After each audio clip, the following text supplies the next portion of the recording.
ምን ይውጠናል ያላችሁት ዘመን ያልፋል። ታገሱ ወጣቶች። ይሄ የእግዚአብሔር ቃል ስለሆነ ነው። እኔ መተማመኛ መሰጣችሁ ኢንሹራንስ ካምፓኒ የለኝ።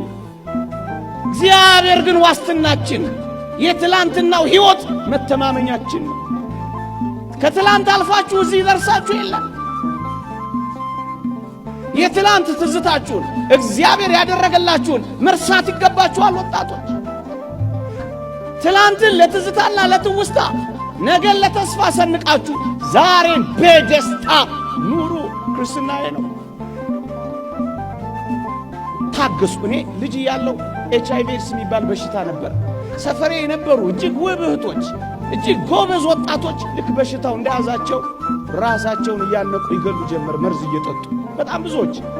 ግን ይገርማችኋል ጥቂት 1-2 ዓመት ካለፈ በኋላ ይሄ ኃይለኛ የተባለው በሽታ መድከም ጀመረ። በእርግጠኝነት አሁን በሽታው ከሰውነታቸው የወጣ ሰዎች አውቃል። የማራዘሚያ መድኃኒት እየወሰዱ ከብደው ወልደው ኩለው ድረው የሚኖሩ ሰዎች አሉ። ቀን ማልፍ መስሏቸው ግን ራሳቸውን አሳልፉ። የማይለወጥ የሚመስላቸው ሰዎች ወደ አፈርነት ራሳቸውን ለወጡ። ታገሱ ወጣቶች፣ አትቸኩሉ። ለእግዚአብሔር ለቀንም እድል ስጡ። ራስን ማጥፋት በሱስ በለው በተለያየ ነገር በለው ራስን ማጥፋት የተወደድክ ክርስቲያን ሆይ የሚያጠፋው አንተንና ህልውናህን ነው እንጂ ችግርህን አጥፍቶ አያውቅም።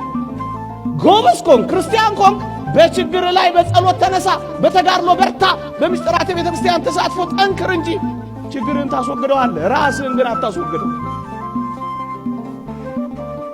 ራስን ማጥፋት ባጭሩ ራስን ማጥፋት ትንሽ ችግር ለመፍታት ትልቅ ችግር መፍጠር፣ ጊዜያዊ ችግር ለመፍታት ዘላለማዊ ችግር መፍጠር ነው።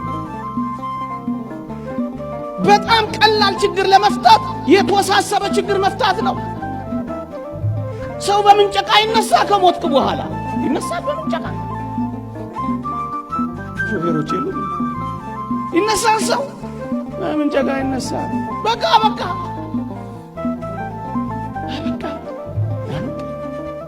ለጊዜያዊ ችግር ቋሚ ችግር አትፍቱ።